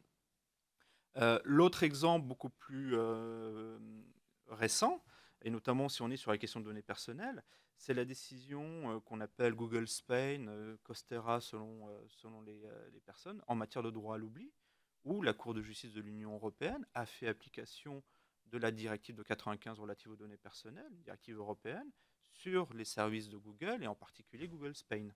Et c'est cette fameuse c'est cette fameuse décision, qui est à l'origine de, en gros, la création de ce fameux droit à l'oubli. Et du fait qu'on a appliqué, on a reconnu aux résidents français, européens, la capacité de pouvoir avoir un droit à l'effacement sur les moteurs de recherche. Et donc en application du droit européen lié aux données personnelles. Et dernier point, il faut garder aussi en tête que les mécanismes, le fait que les données soient situées dans un autre territoire que le territoire français, est couvert en fait par deux textes, prochainement un troisième, mais le premier texte c'est quand même la directive de 95 donc sur les données personnelles qui va être remplacée par ce fameux règlement européen en cours de discussion. Mais il y a aussi un certain nombre de mécanismes qui ont été élaborés par la Commission européenne, qui sont ces fameux mécanismes dits de safe harbor ou de modèles de clauses contractuelles, etc. Je n'entrerai pas dans le détail juridique, mais dont la vocation est destinée justement à s'assurer que le niveau de protection qui existe aujourd'hui en Europe soit également le même dans d'autres territoires, ou à défaut, il est nécessaire de demander une autorisation auprès des autorités de protection pour exporter les données. Et donc on a ce mécanisme-là, finalement, d'analyse de protection équivalente, qui existe effectivement avec les États-Unis, mais qui existe entre l'Europe et de nombreux pays, que ce soit les pays du Maghreb, que ce soit certains pays asiatiques, etc., dans lesquels, en fait, par exemple, des banques sont présentes, des call centers sont présents, etc., etc. Donc, en fait, tout ça pour dire qu'aujourd'hui, il y a des mécanismes juridiques. C'est-à-dire qu'il y a des mécanismes juridiques, et la décision Costera est sans doute aujourd'hui sur le droit à l'oubli, sans doute l'un des points de reconnaissance de l'application, effectivement, de ce droit européen à des acteurs de l'Internet de manière globale. Pardon, avant... Oui, allez-y, monsieur. Quelques remarques complémentaires rapides. Monsieur Bélanger a parlé de cryptage. Le cryptage, c'est une mesure de type technique destinée à assurer la protection des données des données sensibles que l'on veut transmettre. Et je crois que ça va être un des enjeux de la décennie. Au-delà des aspects juridiques que vous traitez, il faut que les droits de la personne sur les données soient inscrits quelque part d'une manière technique. Ça serait un petit peu comme un code de la route sans qu'il y ait de normes, mais même pas de normes, parce que dans le norme, on est déjà encore dans le textuel, mais de dispositifs de sécurité sur les véhicules. Que penser d'un code de la route avec des voitures sans frein? Donc là, il y a une dimension et des enjeux très forts qui sont ce que l'on appelle, enfin, une des variantes du privacy by design, c'est-à-dire l'intégration de dispositifs permettant aux personnes d'avoir une maîtrise, maîtrise dont on ne peut pas les laisser totalement seuls. Il faut qu'ils puissent s'appuyer sur un droit, ça c'est certain, qu'ils puissent faire appel. J'ai cité le doyen Carbonnier en disant qu'il ne fallait pas forcément toujours beaucoup de droits. Ça ne veut pas dire qu'il n'en faut pas du tout. Simplement, trop de droits tue le droit, et qu'on arrive à des situations qui sont incompréhensibles, voire des textes qui sont contradictoires et qui en fait n'aident pas du tout, sont contre-productifs. Donc une dimension technique qui est très forte, et une dimension technico-juridique qui est également très forte, qui devrait apparaître dans le règlement européen, qui est le droit à la portabilité. C'est-à-dire mes données, qu'elles soient strictement personnelles dans le sens de la loi de 78, ou que l'on a contribué à construire, il doit y avoir la possibilité de les emmener avec soi si on change de prestataire. Je voudrais prolonger ce que disait Pierre Bélanger tout à l'heure, avant de passer la parole à Philippe Pégurin, sur la question du droit applicable, puisque vous nous dites en gros les données, dès lors qu'elles sont sur un serveur qui est situé n'importe où dans le monde, échappent à notre droit. Quel avenir voyez-vous pour ce principe de reterritorialisation du droit applicable, d'une certaine façon, qui dirait que, ça ne veut pas dire que c'est facile ou effectif, mais comment faire en sorte que le droit applicable à des données personnelles de citoyens français soit le droit français ou le droit européen? Pour répondre à cette question, en effet, il y a un certain nombre d'affaires qui ont été portées devant la justice contre des acteurs, notamment des acteurs américains. La plupart du temps, il y a eu d'abord un réflexe qui était de dire c'est pas applicable parce que le tribunal n'est pas compétent puisque les serveurs sont ailleurs. Et c'est une ligne de défense sur laquelle on a des jurisprudences qui sont contradictoires. Puisque parfois, cette extraterritorialisation est reconnue, parfois non. Bon, donc, ce qui est clair, c'est que, de fait, sans que ça puisse être produit devant un tribunal en disant « nous sommes ailleurs, donc ça ne nous concerne pas », c'est le lieu de la collecte de la donnée qui est le lieu du droit. Donc ça doit être de fait. Et que ça soit sur des serveurs présents sur le territoire ou non, je pense qu'il y a certaines données qui doivent impérativement être sur des serveurs sur le territoire national. Et puis, il y a cette logique de safe harbor, qui pour moi est une plaisanterie absolue, puisque c'est de la cosmétique juridique. Alors ça existe, la cosmétique juridique, c'est-à-dire c'est une fine pellicule de droit qui fait croire qu'on est dans une situation de droit, or on n'en l'est pas en fait, puisque c'est une déclaration d'intention. C'est-à-dire, eh bien oui, sans que ça soit contrôlable, sans que vous puissiez le vérifier, je dirais dans des conditions matérielles de vérification contradictoires, de perquisition, je veux dire, c'est dans ce type, pas je viens la semaine prochaine, etc. Non, dans des conditions réelles, sans que je puisse en vérifier la réalité.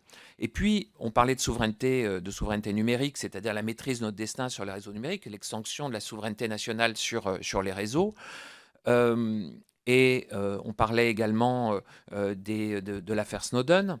Que se passe-t-il lorsque il y a une requête de l'État sur des affaires de terrorisme, quels que soient les niveaux de cryptage, quelles que soient les situations? Il est bien évident, et c'est ce que fera une boîte américaine comme le ferait une boîte française, et c'est légitime, l'ouverture et l'accès à ces informations, parce qu'il peut y avoir un intérêt supérieur, un intérêt d'État à le faire. Bon. Dans une démocratie, ça doit être acceptable, ce n'est pas acceptable dans d'autres situations.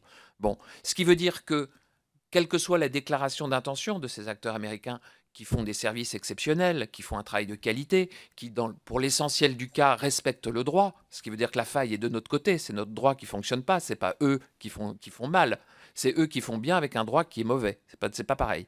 Bon, eh bien, c'est de dire, oui, ils sont sous la souveraineté de leur pays. Ils sont sous les injonctions, ils sont sous, je dirais, l'autorité et la puissance publique de leur pays. Nous devons avoir nos propres données sous notre propre souveraineté. Je veux dire, c'est absolument capital. Je ne pense pas qu'on puisse faire autrement, parce qu'on parle des données privées, il s'agit des données des entreprises. Vous n'avez pas de propriété intellectuelle, ni de brevet, ni de valeur économique si vous n'avez pas le secret de vos données. Vous n'avez pas de diplomatie si vous n'avez pas de secret. Vous n'avez pas d'armée si vous n'avez pas de secret. Bon, à partir du moment où on fait un formidable défilé du 14 juillet, mais on est incapable de garantir le secret de la correspondance, il y a un vrai problème.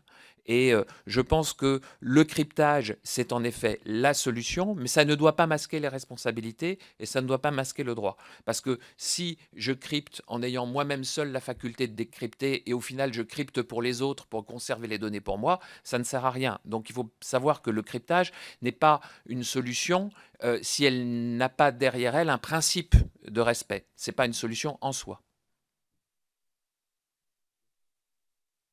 Oui, je suppose en fait que vous parlez des données personnelles. Le traitement des données personnelles doit être sous l'autorité, par exemple, de l'Union européenne pour être rattaché, parce que pour être rattaché à la protection des données personnelles, parce que les critères de rattachement sur les sites, la jurisprudence en est chargée au fil du temps, et nous avons eu plusieurs procès pour par exemple, créer tous ces critères, la nationalité de l'éditeur, le public visé, la langue utilisée. Bon, tout cela a fait que nous avons aujourd'hui la possibilité pour un certain nombre de sites de poursuivre en France, alors même que l'hébergeur est délocalisé, hein. Je pense que c'est important peut-être d'apporter cette précision. Je pense que la vraie difficulté aujourd'hui reste l'exécution des décisions. C'est comment faire lorsque l'hébergeur finalement n'est pas sous l'autorité des autorités françaises. Et là-dessus, je vais me tourner à nouveau vers Google. Je me pose la question du rôle que pourraient jouer de manière plus active les acteurs privés, les grands acteurs internationaux comme Google. Est-ce que sur ce terrain-là, j'avais été frappée de l'intervention de Google, je pense, pour identifier un criminel américain, hein, ça a été relayé par la presse il y a quelques temps. Est-ce que c'était une initiative de Google? Quelle est la place et le rôle que peut jouer l'acteur privé que vous êtes dans cette exécution, identification d'abord, et exécution des décisions? Je ne parle pas évidemment de la procédure qui existe aujourd'hui, des notifications LCEN. Je parle de quelles sont les ouvertures possibles, comment faire à ce niveau-là pour avancer. Vous évoquiez la co-régulation tout à l'heure en aparté. Est-ce que sur ce terrain-là, il y a quelque chose à creuser, à explorer? Alors sur ce terrain-là, plusieurs éléments. Peut-être, premier élément, parler tout à l'heure de tout ce qui était identification de personnes qui commettent des crimes ou délits. Nous, le principe, en fait, hein, c'est celui de pouvoir répondre aux différentes demandes des autorités en termes de réquisition. C'est-à-dire que régulièrement, nous avons des autorités françaises, enfin de différents pays, de quasiment tous les pays, qui adressent à Google en fait des réquisitions ou l'équivalent de réquisition dans leur droit local, tendant à avoir un certain nombre d'éléments d'identification de telle ou telle personne. Donc, telle ou telle personne, c'est par exemple l'auteur d'une chaîne YouTube, ce sera le titulaire d'un compte Gmail, etc. Parce qu'ils le suspectent ou ils ont un certain nombre d'éléments concordants qu'il a commis tel ou tel délit. Le principe, effectivement, c'est dès lors que cette identification obéit au cadre juridique légal, on fera droit à la demande et on communiquera effectivement aux autorités les informations qu'ils ont sollicitées. Ça, bien évidemment.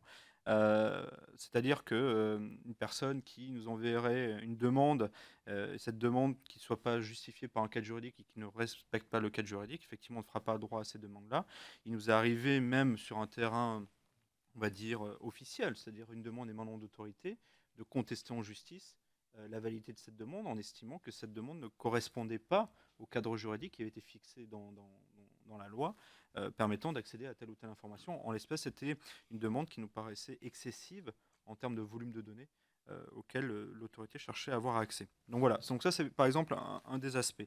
Le deuxième élément, effectivement, si on sort des notifications que peut recevoir Google pour un certain nombre de contenus en fait, qu'il héberge, que ce soit sur la plateforme YouTube, que ce soit sur la plateforme de blog, blogueur, etc. On reçoit aussi régulièrement des demandes tendant par exemple à faire retirer des contenus des résultats de recherche. On appelle classiquement le déréférencement. Donc ces demandes-là, on les a soit sur le terrain du droit à l'oubli, puisque depuis le mois de mai de cette année, il y a cette décision. Donc ça, c'est un premier pan. On a un deuxième pan sur lequel ces demandes nous sont adressées aussi parce que des juges ont prononcé l'illégalité du contenu ou ont prononcé le déréférencement. Donc nous, on procédera effectivement à... C'est pas de l'exécution au sens judiciaire du terme, parce qu'il n'y aura pas la fameuse exéquatur, etc., et tout le processus nécessaire.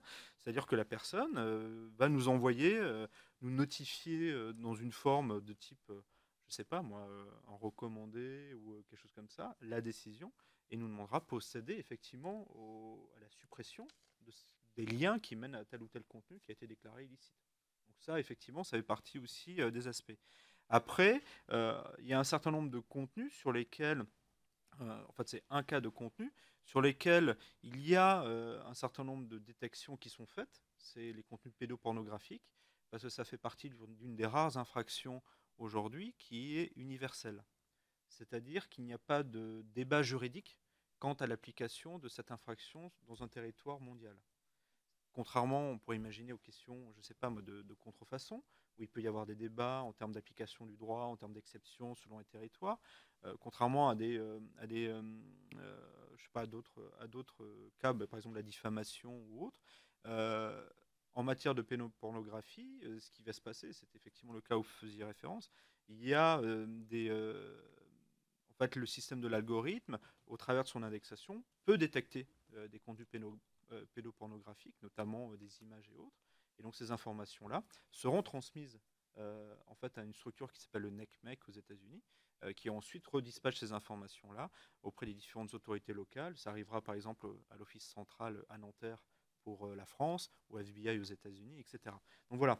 Mais c'est vrai que en matière d'exécution, on va dire spontanée, nous avons eu le cas récemment, et nous avons le cas en fait en France avec la récente loi sur la lutte contre le terrorisme, où en fait un des amendements présentés lors de la dernière discussion a étendu le périmètre des retraits de contenu des moteurs de recherche, non seulement aux questions de pédopornographie, mais aux questions de sites faisant l'apologie du terrorisme. Et donc effectivement, lorsque nous recevrons une liste de la part des autorités, ça fera partie des contenus qui seront naturellement supprimés. Oui, merci. Je reprends les choses au début des exposés des trois intervenants. Bon, d'abord pour remarquer qu'il y a un point sur lequel ils étaient d'accord, et je crois la commission l'est également, qui est le constat que les paradigmes des années 70 ne s'appliquent pas à nos situations, qu'il y a autre chose aujourd'hui que des données produites par des formulaires allant dans des fichiers, qu'il y a des informations, des traces, des captures de communication. Donc, de ce point de vue-là, s'il y a eu débat, c'était un débat principalement sur le point de savoir si le droit, et en particulier le droit européen, c'était ou non adapté à cette situation. Et évidemment, comme il n'est pas surprenant, disons, les promoteurs de ce droit européen ou les autorités réglementaires comme la CNIL en France ont tendance à vouloir affirmer que oui, le droit s'est adapté parce qu'ils défendent leur précaré, et alors que, disons, les observateurs plus externes ont un doute sur cette question. Là où le consensus s'affaiblit, et même si le dissensus est très minoritaire, c'est sur la question de savoir si les données constituent aujourd'hui un modèle économique dominant ou primordial de l'économie numérique. Même si 99% des commentaires tâteurs dans les médias et de la classe politique l'affirment, je continuerai inlassablement à affirmer que ce n'est nullement le cas sur le plan économique, que l'économie numérique est très largement dominée par d'autres domaines et que le fait qu'il y ait de la capture de données partout ne doit pas nous faire répéter ce qui a été, par exemple, ce qui s'est passé pour la propriété intellectuelle ou le contenu, parce qu'il y avait du contenu partout, ou parce que le droit d'auteur, le copyright s'appliquait partout. On a commencé à étiqueter toutes les activités économiques qui en faisaient usage pour dire que le contenu est roi ou l'économie de la propriété intellectuelle fait 49 milliards d'euros en Europe ou des choses comme ça. Les économistes, la macroéconomie a appris dans les années 30, depuis elle l'a largement oublié, mais elle a appris dans les années 30 à régler ce genre de problème pour qu'on ne considère pas que toute l'économie c'est de l'électricité sous prétexte qu'il y a très peu d'activités économiques qui n'utilisent pas d'électricité. Donc on le sait et on sait que oui, il y a des très gros acteurs qui tirent des revenus essentiellement publicitaires du traitement des données, que ces acteurs ont une taille et une puissance qui nous impressionnent, mais néanmoins, ce n'est pas un modèle dominant. Et pourquoi je m'obstine à le répéter? C'est parce que si nous ne le prenons pas en compte que ce n'est pas un modèle dominant, nous ferons des mauvaises politiques publiques, comme dans les exemples précédents que j'ai listés, nous en avons fait pendant 15 ans. Je pense en particulier à la propriété intellectuelle. Par contre, effectivement, il y a de la collecte de données partout. Et cette collecte, comme l'a très bien dit Pierre Bélanger, elle est associée à des phénomènes qui sont des phénomènes d'action sur les comportements, des phénomènes d'action ou de formatage des comportements. L'autocomplétion, c'est un phénomène de formatage des comportements. Mais l'autocomplétion des requêtes dans les moteurs de recherche, c'est un phénomène de formatage des comportements. La proposition de thèmes dans un blog, c'est un phénomène de formatage avec un peu plus d'options ouvertes dans l'expression que peuvent avoir des individus. C'est ce que Bernard Stiegler a appelé la grammatisation, mais que a été expliqué dans des termes peut-être plus simples d'accès par Pierre Bélanger à l'instant. Et évidemment, l'importance de ces phénomènes d'action sur des comportements, et en particulier d'action sur des comportements reposant sur des algorithmes qui traitent des grandes parties de données, c'est de déposséder les individus de leur capacité à contrôler, à avoir une autonomie. Et dans ce sens-là, le terme d'autodétermination informationnelle peut être vu de différentes façons. Il peut y avoir une conception de l'autodétermination informationnelle qui est une conception de pouvoir être un individu autonome en capacité d'obtenir les résultats lorsqu'il veut construire son identité sur le net, lorsqu'il veut arriver à choisir des outils qui l'aident à faire des choses plutôt que des outils qui aident à lui vendre des choses, par exemple, ou des choses de ce genre. Donc, cette omniprésence des actions de formatage des comportements, elle dépossède les individus d'une autonomie et elle dépossède nos sociétés de la capacité à décider de leur devenir commun. Donc c'est effectivement un problème très important et je suis reconnaissant à Pierre Bélanger d'avoir soulevé ce problème. Ça ne me surprend pas parce que nous avons échangé il y a quelques dizaines d'années, à un moment où le problème se posait simplement de savoir s'il fallait permettre qu'il y ait des radios qui ne soient pas l'objet de monopole. Mais néanmoins, par contre, je suis moins enthousiaste des solutions qui sont mises en avant pour nous réapproprier ce devenir commun. Alors, sur la critique, oui, le consentement est d'une aporie. Hélas, on aimerait, c'est-à-dire ça fait 40 ans qu'on fait du consentement la racine des législations sur la protection des données, mais non, pour qu'il y ait consentement, il faut qu'il y ait une solution de rechange et pas seulement une portabilité des données.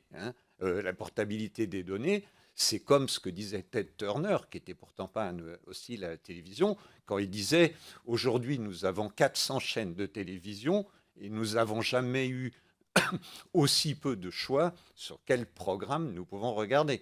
Si vous avez 12 moteurs de recherche, mais qui fonctionnent tous avec les mêmes modèles et avec les mêmes...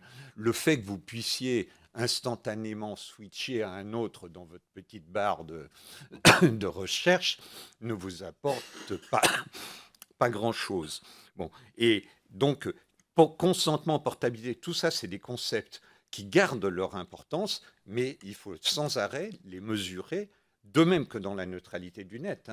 Quand on dit « oh, c'est pas grave qu'il y ait des atteintes à la neutralité du net », de toute façon, les consommateurs choisiront. D'accord, s'il y a une offre vraiment neutre et accessible partout. Sinon, ils n'auront pas le choix.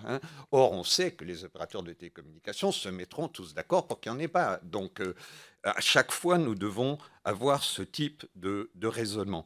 Alors, pourquoi le retour je suis pour la relocalisation et une vision territoriale, non seulement en termes de droit applicable, mais également en termes de localisation physique des données. Par contre, je ne suis pas sûr qu'une vision, disons, indexée sur la souveraineté nationale de cette reterritorialisation nous amènera les bénéfices que Pierre Bélanger en attend. Pourquoi ? Parce que il faut croire qu'ils nous poursuivent, mais au petit déjeuner, il y avait encore à la radio le monsieur qui préside la commission de 2 salles plus loin, qui nous expliquait qu'avec les grands risques que court notre intelligence, nos ressources économiques fondamentales, il faut absolument que nous mettions en place toute une série de dispositifs qui sont ni plus ni moins que des dispositifs qui vont être des dispositifs de capture et de surveillance des données. Donc, en réalité, nous ne pouvons malheureusement pas avoir plus confiance dans des acteurs nationaux ou même européens que nous avons confiance dans des acteurs qui seraient dans d'autres territoires. La vraie confiance, c'est celle du contrôle effectif. Alors nous pouvons avoir confiance lorsque le droit n'est pas trop à distance, ça c'est très très important. Comme Christiane Ferralchou l'a dit, on progresse sur cette question. Le vrai élément qui décidera de tout, c'est la fiscalité, parce que tout suit toujours la fiscalité. Donc, tant qu'on n'a pas la vraie relocalisation de la fiscalité, on n'aura pas non plus la vraie relocalisation de la protection des données. Puisque, essentiellement, le fait d'évacuer, de contourner la territorialisation, en fait, est au service de l'évasion fiscale. Donc, tant que les deux problèmes sont étroitement liés. Par contre, je pense qu'il est extrêmement important d'avoir aussi un contrôle physique des individus sur leurs données, ce qui suppose aussi de la décentralisation des services et des applications. J'attends avec impatience, je ne sais pas, que les Skyblogs fonctionnent comme WordPress fonctionne, c'est-à-dire qu'à chaque jour, un usager de Skyblog puisse prendre son blog et l'héberger lui-même où il veut avec une plateforme en logiciel libre. Parce que ça, c'est de la vraie portabilité. Il peut. Je réponds, on a mis en place ce dispositif. Je me permets d'interrompre juste pour répondre parce que sur cette question, il est possible. Ça ne sera pas aussi beau, c'est tout.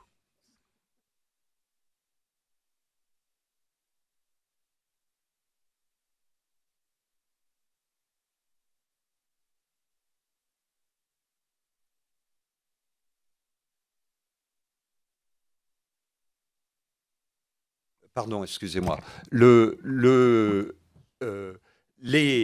Sur le chiffrement, pour qu'il apporte une garantie, il faut que les clés, il faut que ce soit du chiffrement de bout en bout de l'usager à un autre usager, que les clés aient été générées par l'usager lui-même, et uniquement par lui, avec des protocoles qui n'ont pas été corrompus. Puisque je vous rappelle, la NSA a dépensé 250 millions de dollars par an pendant 10 ans pour corrompre un certain nombre, mais heureusement ils n'y sont pas arrivés pour tous, d'algorithmes de chiffrement.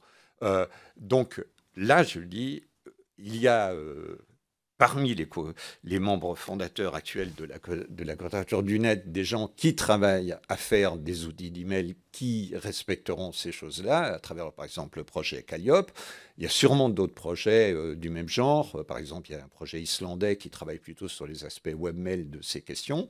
Mais là, il y a un besoin de politique publique énorme de soutien à ces projets, parce que l'email, c'est une chose parmi 200. Pour la messagerie instantanée, pour la communication vidéo, pour l'hébergement des données de médias, on en a tout aussi besoin. Mes excuses aux internautes qui ne m'ont pas entendu parce que je n'ai pas appuyé le micro. Mais les comptes rendus de cette commission seront mis en ligne demain, sauf celui-ci qui le sera dans les jours qui suivront. Et je remercie une nouvelle fois le service qui permet la tenue précise des verbatims. D'autres questions? Oui.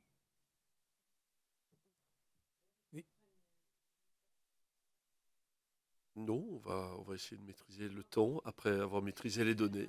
Oui, bien sûr. Moi, je vais Daniel. une question rapide pour Monsieur Gibert. Pour commencer, d'après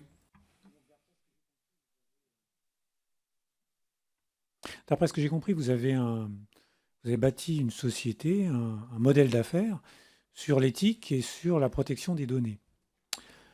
Donc j'aimerais votre sentiment sur la valeur ajoutée aujourd'hui de la valeur vie privée pour une entreprise. Alors j'imagine que ça dépend beaucoup des secteurs d'activité, selon qu'une entreprise soit en contact, disons, plus ou moins étroit avec le public. Mais je voudrais savoir si, dans certains domaines, dans certains secteurs, vous ressentez qu'il y a une vraie valeur ajoutée ou vous la sentez venir, et sinon, comment la susciter? Ce que je vous propose, parce qu'effectivement, on avait prévu d'aller jusqu'à 10 heures, on est un petit peu au-delà pour cette première table ronde. Est-ce qu'il y a d'autres questions à poser aux participants ici? Et puis on répondra bien sûr à Daniel Lemétier. Oui, j'en ai d'autres rapides. Alors, je peux les poser juste en 2 minutes et après on verra. En rafale. Et puis... Alors, voilà, en rafale. Monsieur Tabac, alors dans l'ordre, alors j'ai plusieurs questions. La première, c'est sur vous avez beaucoup insisté sur la question du contrôle que vous souhaitez accorder aux utilisateurs. Alors justement, c'est un des sujets sur lequel le groupe 29 vous a fait des reproches. Vous savez que, mieux que moi, qu'il a publié il y a quelque temps un pacte de conformité sur lequel il vous demande un certain nombre de choses, donc sur la transparence, sur le contrôle, sur la durée de conservation. Donc je voulais savoir comment vous y répondez et est-ce que vous mettez en œuvre certaines de ces recommandations. Et j'avais également une question alors toujours sur la transparence, mais dans le sens de l'accountability, la responsabilité, cette fois par rapport à l'algorithme de classement des pages. Puisque là aussi, certains ont des doutes sur la loyauté de cet algorithme. Et une façon pour vous de montrer votre bonne foi, ce serait d'accepter qu'une autorité indépendante, quelle qu'elle soit, ça pourrait être la CNIL, puisse auditer cet algorithme, voire l'auditer régulièrement, puisqu'il évolue, pour s'assurer qu'effectivement, il traite les différents acteurs, disons, de manière loyale. Donc, est-ce que vous êtes prêt à entrer dans ce jeu, disons, de l'accountability? Et sinon, pourquoi? Et alors, pour finir, Monsieur Bélanger, une question rapide. Et j'avais aussi une remarque sur le chiffrement. Bon, effectivement, c'est une mesure technique nécessaire qu'il faut employer plus qu'elle est aujourd'hui, je suis bien d'accord. Ce n'est pas non plus la solution ultime à tous les problèmes. Et d'un point de vue technique, je pense que vous avez entremêlé en fait deux aspects dans ce que vous avez évoqué. Il y a le chiffrement qui est important, mais il y a aussi l'anonymisation. Parce que de plus en plus, en fait, on va pas chercher forcément toujours des solutions binaires, au sens je peux accéder, ou tel acteur peut accéder ou ne peut pas accéder à une donnée, ce que fournit le chiffrement, mais il peut accéder à des données qui sont agrégées, simplifiées, regroupées. Ça apparaissait en filigrane dans votre exemple du musée, quand vous avez parlé du nombre par exemple, de personnes qui fréquentent le musée à un jour donné. Mais là, vous avez distingué 3 niveaux bien précis. Et à mon avis, la situation est beaucoup plus compliquée que ça. En fait, il y a une sorte de continuum entre des données qui sont plus ou moins identifiantes. Et c'est très difficile de distinguer un niveau où elles ne seraient pas du tout identifiantes, un niveau où elles le seraient plus ou moins, où elles seraient plus ou moins pseudonymisées, où ce seraient des profils, et un autre où elles seraient vraiment identifiantes. Et là, à mon avis, il y a quand même du travail de fait aussi par les autorités de protection et par le groupe 29, puisqu'il a publié récemment un guide de l'anonymisation. Et ça, je pense que c'est une mesure qui va un peu dans le sens de ce que vous préconisez, à savoir une autorité qui définit un peu les règles du jeu. Qu'est-ce qu'un bon algorithme d'anonymisation? Dans quel cas est-ce qu'on peut vraiment considérer qu'un jeu de données est anonyme ou pas? Voilà, c'est plus un commentaire qu'une question. Bien, pas d'autres questions, donc quelques mots de réponse et de conclusion à nos 3 invités. Dans l'ordre des questions, sur la valeur ajoutée de la vie privée, oui. En fait, elle se lie à plusieurs niveaux. Tout d'abord, les atteintes à la vie privée des clients peuvent être très destructrices de valeur pour les entreprises, à la fois par l'aspect sanction. Pour l'instant, c'est pas très significatif financièrement, mais également en termes de perte de confiance vis-à-vis des clients. Et bon, je n'ai pas le temps de citer des exemples, mais clairement, les manquements dans ce domaine-là peuvent être très destructeurs de valeur. Ensuite, pour ce qui est de la création de valeur, ça dépend bien évidemment, comme vous l'avez dit, suivant de l'activité et de l'intensité de la relation avec le client. Mais ça dépend aussi beaucoup de la population à laquelle on s'adresse. Il y a relativement peu d'études qui ont été faites sur qu'attendent véritablement les gens du numérique, de l'utilisation de données qu'ils produisent. Et sur les quelques études que l'on a pu avoir, en fait, on a une population qui est très clivée en 4 groupes. Un groupe qui soit considère, se fiche totalement de laisser des traces numériques, soit considère que qu'il est nécessaire d'en laisser. Pourquoi? Parce qu'il en retrouve des contreparties. Un groupe qui est un petit peu plus nuancé, mais qui dit ouais, mais c'est vrai ça, mais il ne faut pas aller trop loin. Et puis on va de l'autre côté, on a un groupe extrême qui dit attention, tout ce qui est élément de traçabilité, de visibilité sur moi-même est une atteinte intolérable à ma liberté. Et puis on a l'autre groupe intermédiaire qui dit c'est vrai, vivant heureux, vivant caché, la Stasi de retour, Snowden, bon, enfin tout ça, mais il faut reconnaître que certains outils de géolocalisation, c'est quand même bien pratique quand on n'a pas le sens de l'orientation. Donc en fait, c'est ça, c'est ces 3 niveaux de lecture, des destructions de valeurs qui sont nettes, qui se font par saut alors qu'il faut la construire à la cuillère. Une différence suivant les services, donc là vous avez facilement à établir la typologie, et surtout des différences d'attente suivant les populations. C'est-à-dire que le même service qui s'adressera, entre guillemets, à une population tout venant, ne pourra pas avoir le même degré de confiance qu'un service qui ne s'adresserait qu'à la partie, entre guillemets, geek, qui est très favorable à la diffusion d'informations et à une nouvelle forme de transparence, et donc une vie privée dont les frontières sont relativement reculées par rapport à la conception que l'on pouvait avoir de la vie privée il y a 70 ans. Ou il y a 20 ans même. Je saute sur le micro. Rapidement, même si effectivement la question mériterait peut-être beaucoup de développement, sur l'aspect du groupe de l'article 29, qui est en fait ce groupe qui réunit l'ensemble des autorités de protection de données au plan européen. En fait, c'est un processus qu'on a engagé avec eux, je pense que c'était au mois de février 2012 à peu près, puisqu'en fait, on avait annoncé à ce moment-là un grand changement de toutes nos règles de ce qu'on appelle privacy policies, donc de toutes nos règles de confidentialité, puisque l'idée c'était en fait de fusionner l'ensemble des règles de confidentialité des différents services en une seule et unique règle, afin de justement essayer de la rendre un peu plus claire et lisible pour les internautes. Donc en fait, on a initié ce processus-là. Il y a eu énormément de questionnaires qui ont été échangés à ce moment-là. Puis après, il y a eu cette phase effectivement où 6 autorités sur l'ensemble des membres du groupe Directive 29 ont décidé effectivement eux-mêmes d'avoir des enquêtes spécifiques sur différents sujets en fait, à chaque fois. Donc il y a la CNIL française, mais il y a aussi l'autorité italienne, une autorité en Allemagne, les Britanniques, les Pays-Bas et l'Espagne. Et donc, effectivement, récemment, on a eu ces fameuses recommandations qui fait suite en fait à tous ces discussions qui se sont poursuivies en fait. On a les recommandations qui nous ont été, je crois, adressées, c'était à la fin du mois de septembre. Je ne vais pas dévoiler un secret, puisque Isabelle Falque-Pirotin en parlait la semaine dernière. On a nous-mêmes répondu en fait à l'ensemble de ces recommandations. On leur a envoyé un courrier en fait assez détaillé. Voici, je crois que c'était il y a une quinzaine de jours à peu près, et on a rendez-vous avec eux au mois de janvier. Donc voilà. Donc tout ça pour vous dire que ça avance.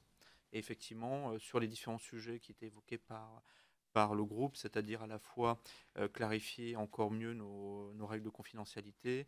Il y a un deuxième aspect qui était celui d'être beaucoup plus clair aussi sur les durées de détention. Et le troisième aspect, effectivement, sur tous les aspects de contrôle, voir comment on pouvait améliorer les choses. Donc, voilà, donc ça c'est un des points.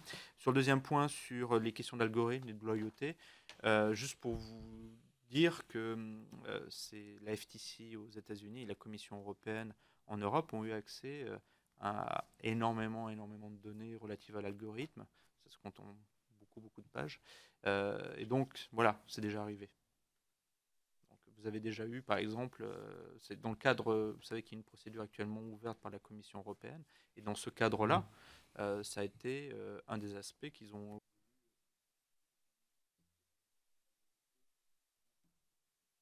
Vous citiez la question de la loyauté, la manière dont l'algorithme interagissait sur les contenus, etc. C'est un des aspects que la Commission européenne a voulu vérifier sur pièce. C'est un algorithme qui évolue régulièrement avec des paramètres qui changent très souvent, donc il faudrait un processus plus continu.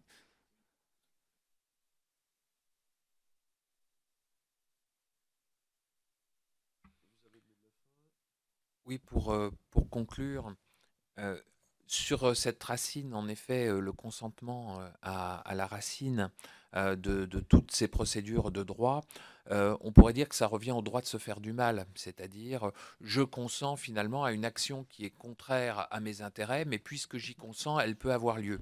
Alors ça serait valable si les données étaient individuelles. Encore une fois, elles ont une origine individuelle, mais comme elles révèlent des données sur autrui et sont intriquées et liées et associées à des données d'autrui, en fait, chaque fois que je révèle quelque chose sur moi-même, je révèle quelque chose sur les autres. Et que donc, par conséquent, dès lors que notre législateur adopterait une notion de bien commun pour les données, cette logique de consentement individuel s'effondrerait, puisque ce n'est pas simplement son propre destin qu'on engagerait, mais c'est celui des autres. En ce qui concerne effectivement ce que rappelait Christiane Ferral-Schul, qui est le fait qu'il y a un certain nombre de décisions ici qui rappellent et qui mettent en avant la préséance des tribunaux français, c'est sur des actions qui sont visibles ici en France. Dès lors que vos données sont outre-Atlantique, tout ce qui va advenir de ces données, la manière dont elles vont être cédées, utilisées, agrégées, vous n'avez même pas connaissance de délits éventuels qui sont faits, et donc il y a là aussi une problématique sur le fait qu'on ne sait pas ce qui arrive. Alors je reviens enfin au final sur la question du chiffrement.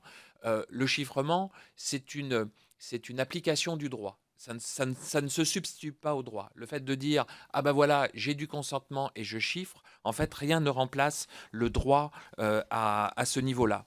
En revanche, dès lors qu'on a un droit, que c'est un droit où on considère qu'on a un bien commun sur les données, qu'il y a une agence des données, peut-être fondée sur la CNIL, qui garantit tous ces protocoles, les protocoles de cryptage, les protocoles de codage. Quand je parlais du musée, justement, je mettais 3 niveaux, celui d'identité, du profil et des données. Est-ce que c'est parfait? Non. Est-ce que ça doit être amélioré? Oui. Est-ce que c'est un bon début? Je le crois. C'est-à-dire que oui, il y a des possibilités de revenir en arrière, c'est-à-dire de dire à partir des données ou à partir des profils, je reconstitue les identités, etc. Maintenant, il est tout à fait possible de créer un délit qui soit celui, justement, de tenter, un peu comme de percer un coffre, qui soit celui d'essayer de retrouver les identités. Et on s'aperçoit que là, il y a un nouveau droit qui émerge, qui est à la fois un droit collectif et un droit individuel, à partir de cette notion des données comme un bien commun, sujet à la souveraineté nationale et européenne, et certainement sujet de droit. Bien, merci infiniment à tous les trois pour votre contribution de ce matin et puis surtout pour avoir accepté le jeu des questions et des réponses. Je vous propose qu'on s'interrompe 1 minute, pas plus, pour permettre à nos invités donc de s'éclipser. Et ensuite, nous avons une séquence importante sur nos priorités législatives.